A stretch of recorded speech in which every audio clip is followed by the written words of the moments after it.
तो आज के वीडियो में अपन एक ऐसे टॉपिक पे बात करने वाले हैं जो 2023 के एग्ज़ाम से पहले किसी ने भी एक्सपेक्ट नहीं किया था कि क्या ऐसा भी हो सकता है। और नीट 2023 के पेपर ने ये साबित कर दिया कि अब ये कंपटीशन रुकने वाला तो नहीं है, क्योंकि अब तक ये कंपटीशन सिर्फ चलता था लेकिन अब दौड़ने लग गया है। या तो आपको पता होगा, नहीं तो मैं बता दूं कि नीट 2023 के पेपर से पहले किसी ने भी ये एक्सपेक्ट नहीं किया था कि नीट 2023 की कट ऑफ इतनी ज़्यादा हाई जा सकती है। और इसीलिए आज की इस वीडियो में अपन नीट 2023 की कट ऑफ से रिलेटेड बात करेंगे। और अगर आपके मार्क्स नीट 2023 की कट ऑफ से भी बहुत ज़्यादा कम हैं तो मैं आपको बताऊंगा कि आप इतने कम मार्क्स में भी कैसे मेडिकल कॉलेज में जा सकते हो और मेडिकल कॉलेज में आप कैसे एमबीबीएस या फिर बीडीएस वगैरह ले सकते हो। लेकिन इससे पहले अपन नीट 2023 की कट ऑफ की बात करेंगे कि नीट 2023 की कट ऑफ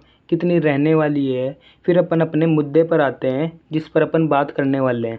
तो अब देखो कि अगर आप जनरल कैटेगरी से आते हो तो आपकी कट ऑफ कितनी रहने वाली है। तो अगर आप जनरल कैटेगरी से आते हो तो आपकी कट ऑफ 610 रहने वाली है, ये आपको पता है, ठीक है। लेकिन जिनको नहीं पता उनको मैं वापस से बता रहा हूँ कि किसकी कट ऑफ कितनी रहने वाली है। फिर अपन अपने मुद्दे पे आते हैं जिस पर अपन बात करने वाले हैं। और अगर आप ईडब्ल्यूएस कैटेगरी से आते हो तो आपकी कट ऑफ 600 के लमसंग रहने वाली है। या फिर अगर आप ओबीसी कैटेगरी से आते हो तो आपकी कट ऑफ 610 के लमसंग रहने वाली है।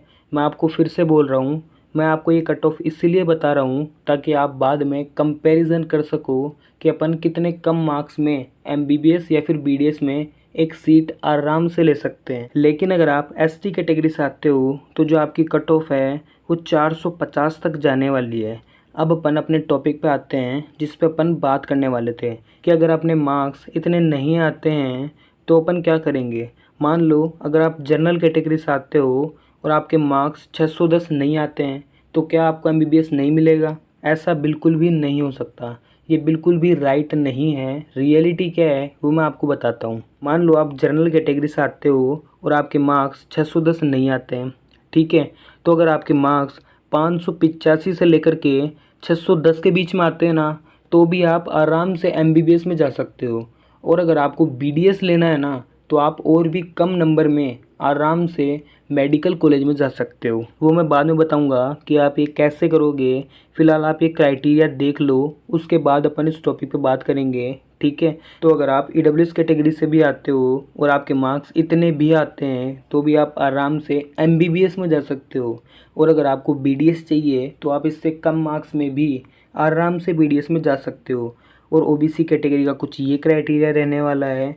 और अगर आप एससी कैटेगरी से आते हो तो आप 460 से 480 नंबर में भी आराम से एमबीबीएस में जा सकते हो। लेकिन इसकी कट ऑफ तो 480 है। फिर अपन 460 में कैसे एमबीबीएस में जाएंगे? रुको यार, सब्र करो, पहले एसटी का देख लेते हैं।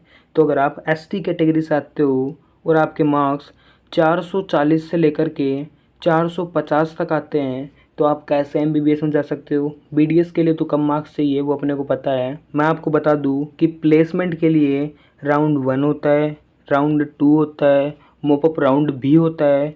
तो आप अगर मोपअप राउंड तक वेट करोगे तो जो कट ऑफ है वो इतनी तक चली जाएगी। मतलब अगर आपके मार्क्स इतने भी आते हैं ना तो भी आप आराम से मेडिकल कॉलेज में एमबीबीएस की सीट ले सकते हो। लेकिन बात यहीं पर आकर अटक जाती है कि मोपअप राउंड तक जाने में पूरा आधा साल लग जाता है। और अगर अपन मोपअप राउंड का वेट करते हैं तो अपना आधा साल वेस्ट हो जाता है। और अगर फिर भी अपना सिलेक्शन नहीं होता है तो भाई अपना आधा साल वेस्ट हो जाता है, अपनी पढ़ाई भी रुक जाती है। तो आपको ऐसा बिल्कुल भी नहीं करना है कि आप मॉपअप राउंड के वेट में बैठे रहो कि भाई मेरे इतने मार्क्स में सिलेक्शन हो ही जाएगा।